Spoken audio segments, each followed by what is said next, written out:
장 1절에서 5절 말씀까지 보시겠습니다.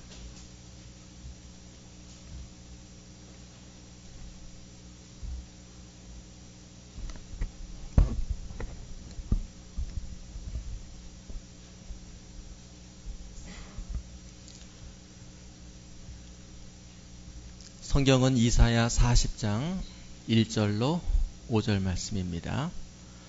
봉독해 드리겠습니다. 너희 하나님이 이르시되 너희는 위로하라. 내 백성을 위로하라.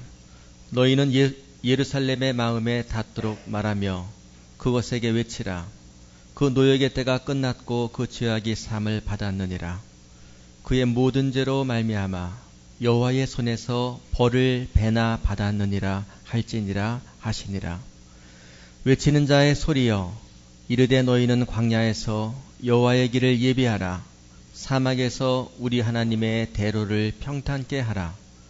골짜기마다 도두어지며 산마다 언덕마다 낮아지며 고르지 아니한 곳이 평탄하게 되며 험한 곳이 평지가 될 것이요, 여호와의 영광이 나타나고 모든 육체가 그것을 함께 보리라. 이는 여호와의 입이 말씀하셨느니라. 아멘.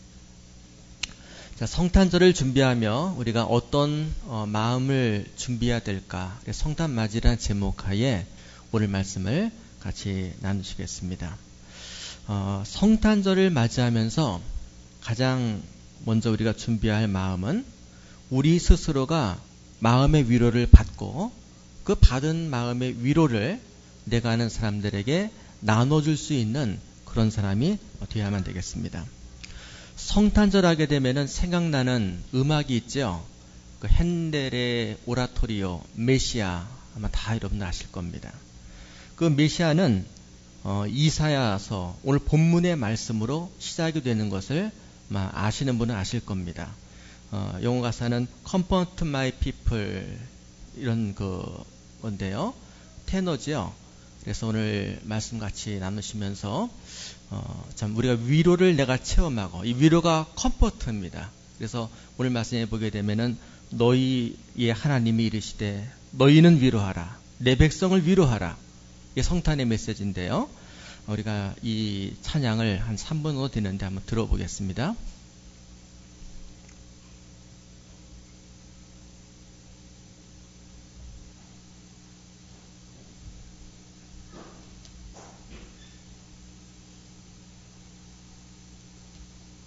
This is comfort ye, and these wonderful words of the prophet Isaiah, but set so well by Handel. Such a simple phrase, the tenor singing comfort ye, just 3 notes, of course. Answered by the strings. And as we do that, we feel people sit back into their seats. Again, Handel has the prophet Isaiah singing comfort ye, and the people sit further back into their seats, and then we get on with the story.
The voice of him that crieth in the wilderness, prepare ye the way of the Lord, make straight in the desert a highway for our God.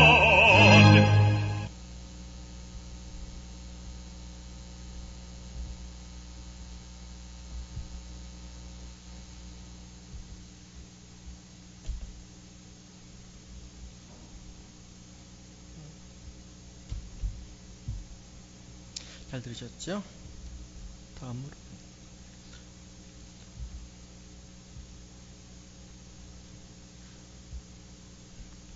네. 여기 가사는 뭐 영어지만은 저기입니다. 그러니까 이렇게 나오나? 네, 지금 우리 오늘의 본문 말씀 이사야 1절에 3절 말씀을 가사로 그냥 그대로 옮긴 그런 내용입니다. Comfort ye my people, 내 백성을 위로하라 라고 하는 그런 좋은 찬양입니다. 그러니까 이 크리스마스가 되게 되면은 우리가 거리에서 자선 냄비를 볼 수 있습니다. 구세군에서 그 빨간색 냄비를 설치하지 않습니까? 그 냄비가 뭡니까? 우리가 어려운 사람, 위로받아야 되는 사람, 물질로 어렵고 춥고 굶주린 사람들을 내가 그래 돈을 그 냄비에 도네이션해서 그걸 위로하고 나누는 그런 또 의미의 아마 종교 교파를 초월해서 그 자선 냄비에 이렇게 또 사람들이 돈을 넣고 하는 것을 볼 수 있습니다. 크리스마스에 그 중요한 이런 그 주 메시지 중에 하나가 내가 위로를 받고 하나님 믿는 사람들이 위로받고 그거를 나누는 겁니다. 그냥 성탄절이라고 해서 휴가, 홀리데이 내가 즐기고 쉬는 그게 성탄에 준비하는 그런 마음이 아니라 진정한 성탄이 우리에게 의미 있으려면 내가 위로를 받고 그리고 하나님의 백성을 우리가 위로하는 그런 사람이 되는 것. 이게 성탄절을 준비하는 우리의 첫 번째 마음입니다. 그래서 여러분께서는 이번 2012년 성탄절을 보내시면서 먼저 여러분이 성탄의 메시지 안에서 성탄의 이 은혜 안에 진리 안에 위로받고 그 위로를 여러분 주변에 만나는 사람들에게 전해주고 나눠줄 수 있는 여러분들이 되시길 바랍니다. 그럼 위로라고 한다면은 우리가 어떤 위로를 먼저 받아야 되겠습니까? 뭐 여러 가지 위로가 있지만은 위로 중에 성탄이 우리에게 주는 가장 큰 위로는 죄사함의 위로입니다. 그러니까 죄사함의 위로. 성탄절이라고 하는 것은 예수님께서 우리를 위해 이 땅에 오신 그런 위대한 그 스토리인데 왜 오셨습니까? 뭐 위로받을 게 있으니까 오신 거예요. 예수님이 위로하지 않으시면 안 되겠기에 예수님은 우리 인간의 몸을 입고 이 땅에 오셨습니다. 사실 우리가 이 땅을 살아가면서 치료받고 위로받을 일들이 많습니다. 몸이 아플 때에 몸의 치료를 받고 또 위로를 받아야 되지요. 또 정신이 아플 때에 정신의 치료를 받아야 됩니다. 근데 몸이 아픈 것은요, 뭐 내시경이라든지 MRI, 엑스레이를 찍으면 알아볼 수가 있습니다만 이 마음이 아픈 것은 몸이 아픈 것보다 더 심각하고 치료받기가 어렵습니다. 그래서 의사들도 전공의들을 보게 되면은 가장 높은 페이를 받는 의사가 정신과 이 닥터입니다. 그러니까 정신과 닥터는 다른 과보다도 페이닥으로 월급을 받으며 들어가는 그런 의사로 고용될 때에 가장 높이 그 수가가 책정이 됩니다. 그만큼 힘들다는 거죠. 눈에 보이지 않는 이 몸의 병보다도 마음의 병이. 그러나 모든 인간은 몸의 병, 마음의 병만 지닌 것이 아니라 영혼의 병을 가지고 있습니다. 죄를 짓고 그 죄로 인해서 하나님과 단절된 영원한 병을 갖고 있죠. 그래서 그 영혼의 병을 치료하기 위해서 예수님께서는 이 땅에 오셨습니다. 이 마음의 영혼의 병, 또 몸의 병까지 예수님은 치료해 주시는데 뭐가 우리를 치료해 줍니까? 바로 예수님께서 이 땅에 오셔서 그 생애를 끝내시며 흘리신 십자가의 보혈이 모든 사람의 죄를 치료해 주는 겁니다. 많은 사람들이 성탄절을 만나면서 성탄절, 아기로 오신 예수님이 우리의 죄를 치료해 주는 것으로 잘못 오해하는 경우가 있지만 그렇지 않습니다. 예수님께서는 아기 예수로 이 땅에 오셔서 증거하시고 말씀을 전하시며 사람들 위로하시며 사시다가 골고다 십자가에서 피 흘려 돌아가셨지 않습니까? 그 클라이막스입니다. 그 십자가에서 흘리신 피가 바로 사람들을 치료해 주는 겁니다.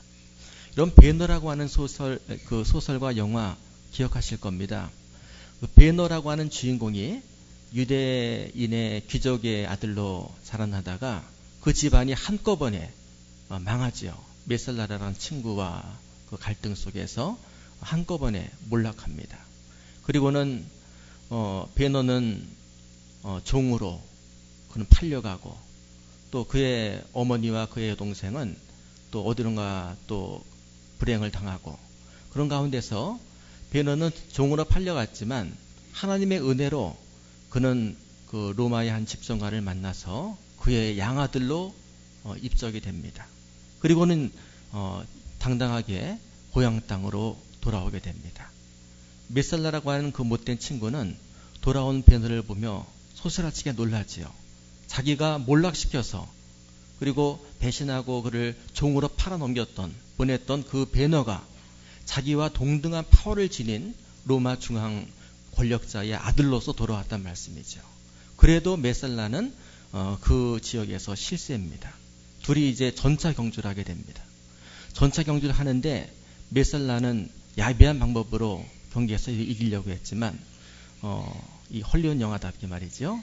이 주인공 베너는 극적으로 이 메살라를 이기며 승리를 하게 됩니다.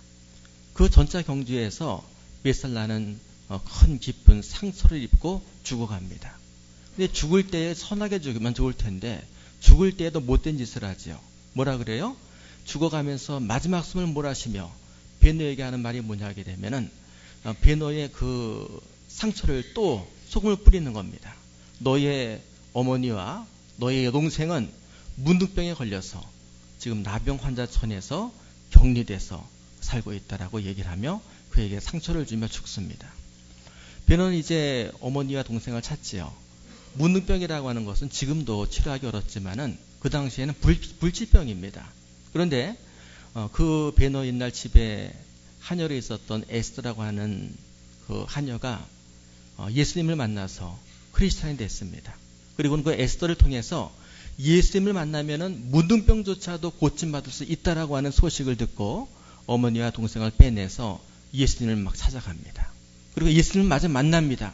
만났지만은 좀 늦었습니다.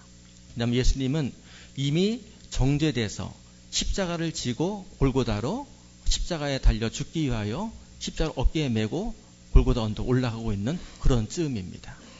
너무 놀라지요. 그리고 그러나 마지막 그 십자가를 지고 올라가시는 예수님을 봤을 때에 그 예수님이 바로 자기가 옛날에 메살라에게 당해서 종으로 팔려갈 때 그때 물 한 모금을 주었던 그분인 것을 기억하게 되죠. 그러나 그 자비롭고 신비로웠던 분이 이제는 죄인이 돼서 십자가에 죽고 있는 것입니다. 놀라운 것은 아무 희망도 없었지만 그 예수님께서 십자가에서 돌아가시면서 다 이루었다라고 말씀하실 때 그때의 하늘에서 번개가 치고 어두워지고 하는 신비로운 그런 일이 일어나면서 그때 비를 맞으며 그 번개 속에서 어머니와 또 이 여동생이 문둥병으로부터 깨끗이 고침을 받는 것, 그런 스토리를 그 영화는 보여주고 있습니다. 극적인 영화지만은 그 스토리가 주는 성탄의 치료의 메시지가 있습니다. 그게 뭐냐 하게 되면은 베너는 그와 또 어머니와 여동생은 치료받을 만한 아무런 근거가 없었죠. 예수님께 아무것도 피하지 않았습니다. 치료비도 지불하지 않았고 또 아무 도움도 드리지 못했지만은 그러나 십자가의 보혈은 그저 예수님을 만나면 치료받을 수 있다는 믿음을 지녔던 베너와 그의 가족을 치료했다라고 하는 것입니다. 오늘도 마찬가지죠.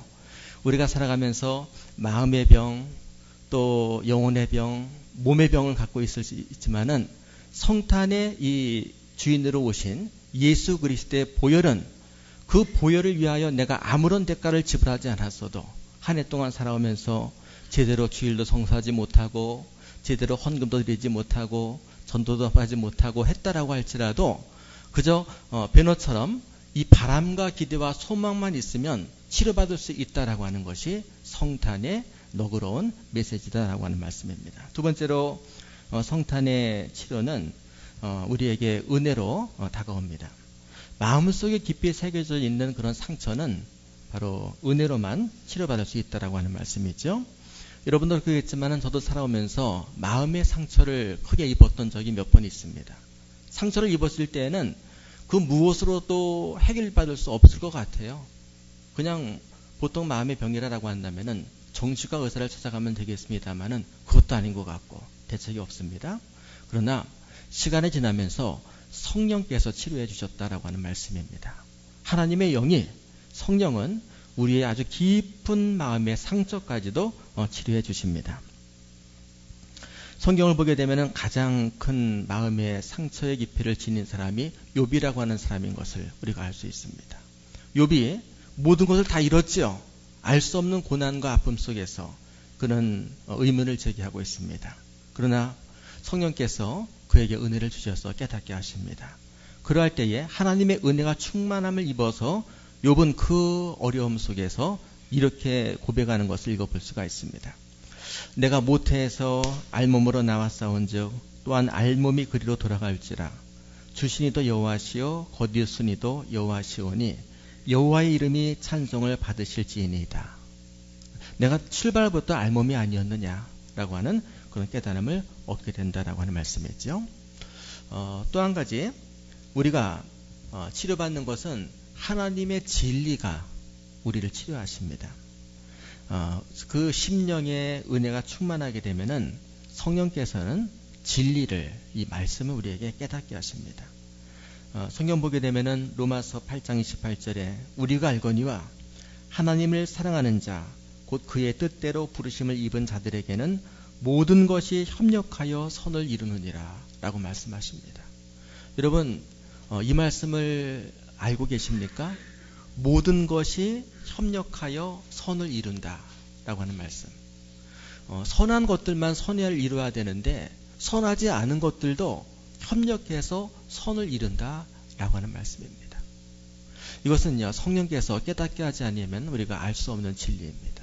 그야말로 살아가면서 그 미웠던 시간들, 그 기억조차 생각하기도 싫은 그런 사람들, 그런 사람들이 바로 협력해서 선을 이루게 하시는 하나님의 은혜가 되었다라고 하는 그런 말씀이죠.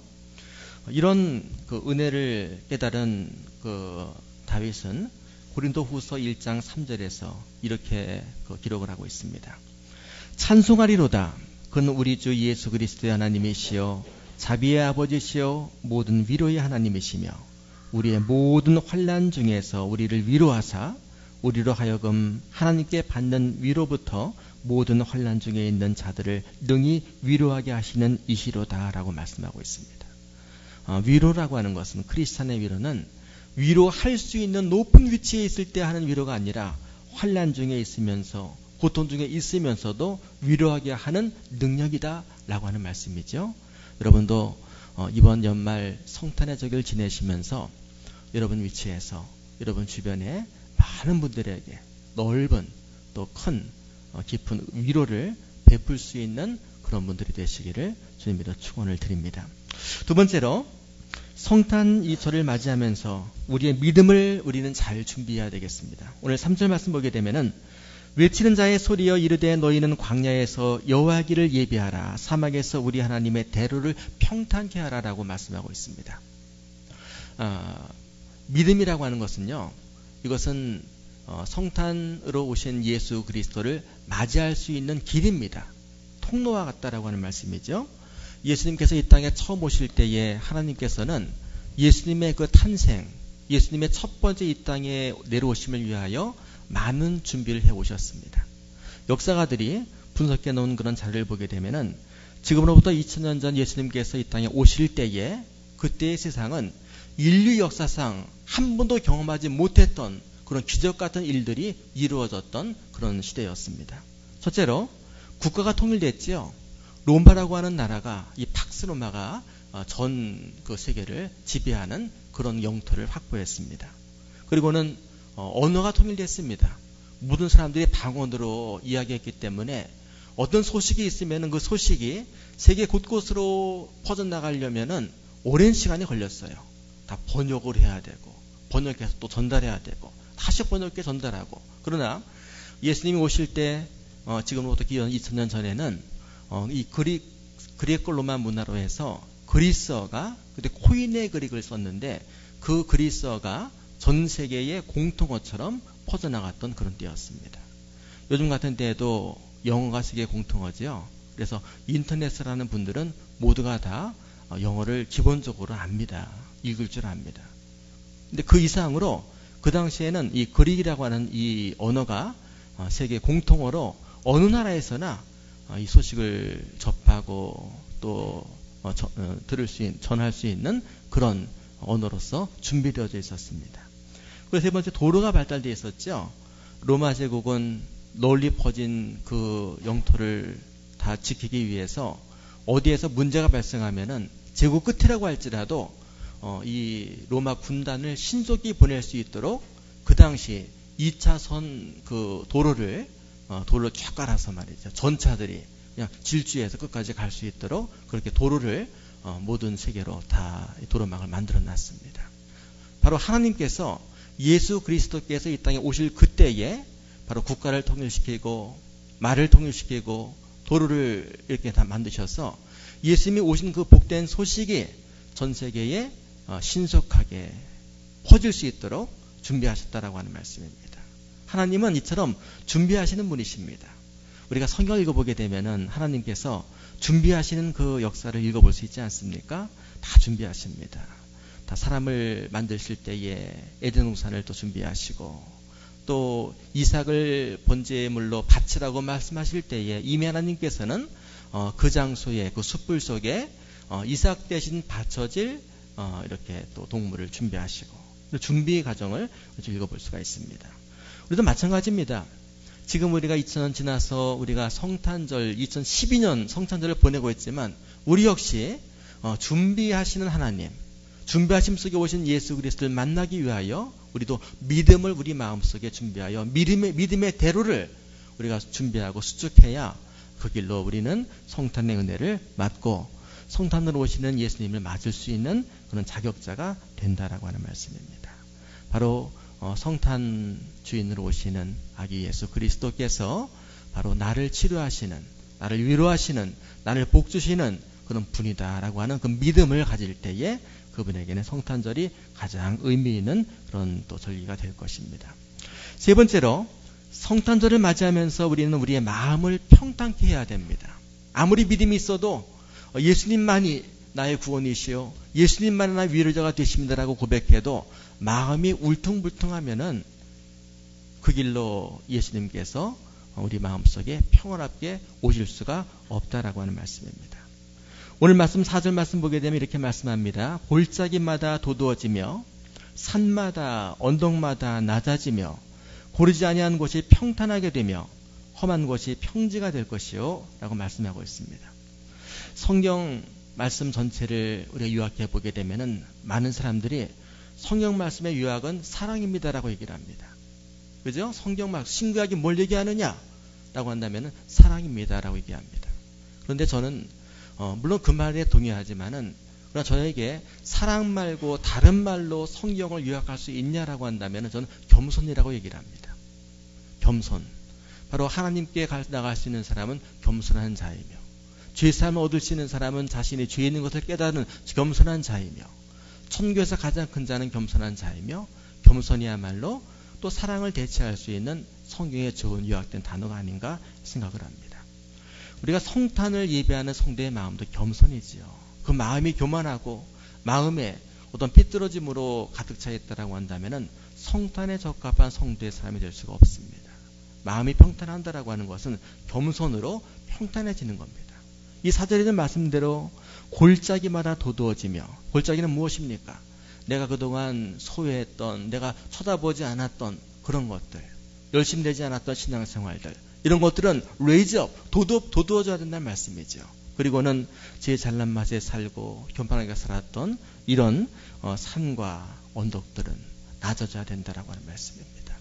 이렇게 골짜기는 도두어지고 산과 언덕은 내려와서 이것이 평탄하게 됐을 때에 비로소 거기에 높은 빌딩을 세울 수도 있고 기념비적인 그런 건축물을 세울 수 있는 그런 좋은 터가 되는 것입니다. 이게 뭡니까? 저는 이게 우리 성도의 셀프 이스팀이라고 생각을 합니다. 성도의 자존감입니다.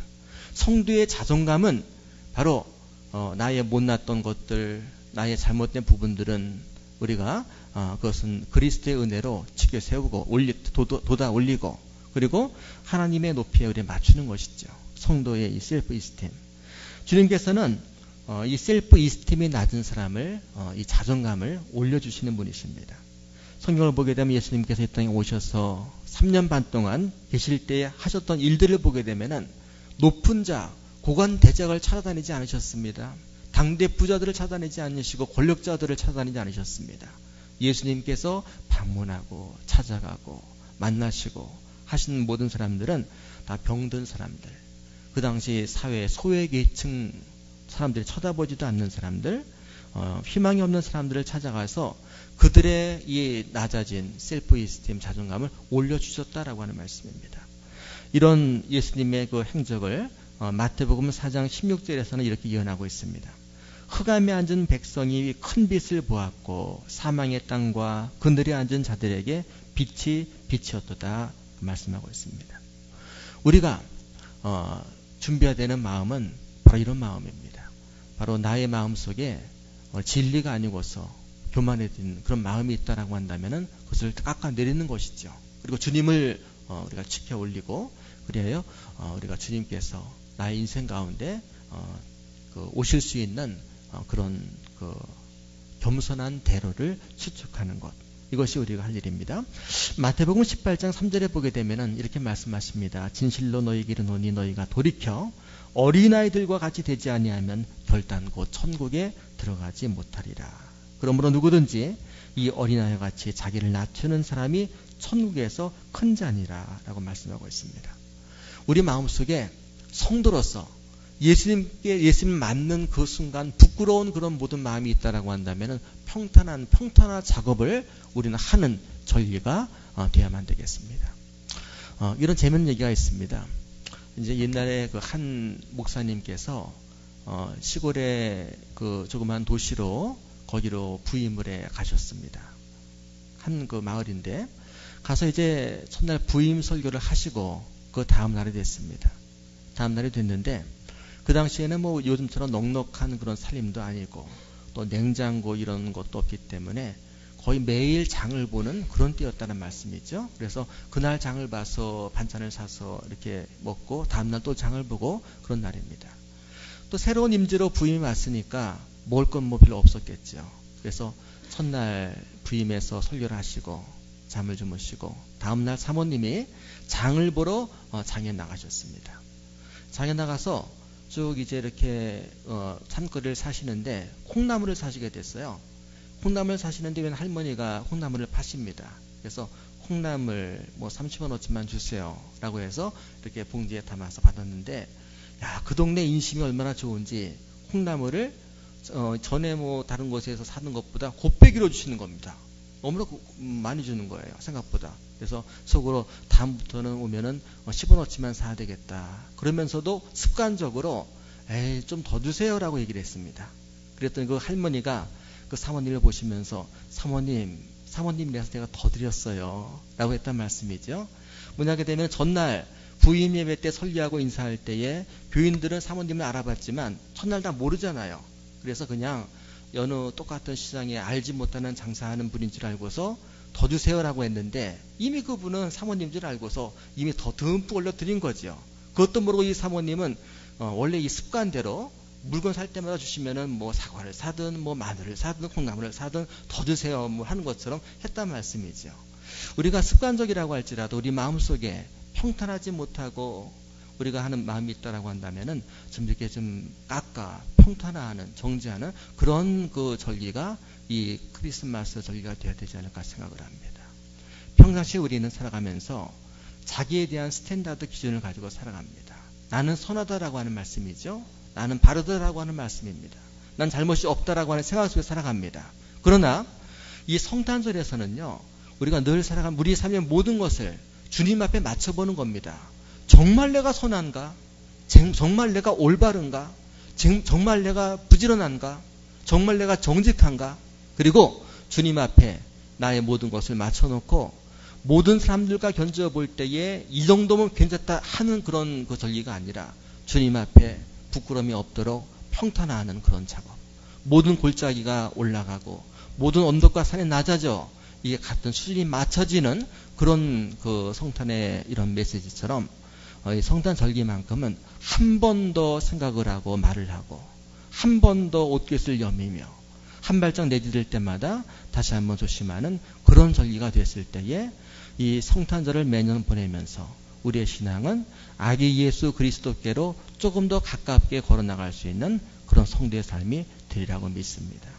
오늘 여러분에게 함께 전해드린 이 말씀대로 먼저 이 성탄절기에 주님의 위로가 여러분에게 넘치시고 그 위로를 여러분 주위의 사람들에게 나눠줄 수 있는 여러분 되시길 바랍니다. 그리고 믿음으로 주님을 당당히 맞으시고 나아가서 구부러지고 또 굽어진 마음이 있다라고 한다면은 그 마음을 이 성탄절에 평탄하게 펴 주님을 맞는 여러분 되시기를 주님의 이름으로 축원을 드립니다. 우리 같이 자리에서 일어나셔서 오늘 함께 나눈 말씀 묵상하시며 기도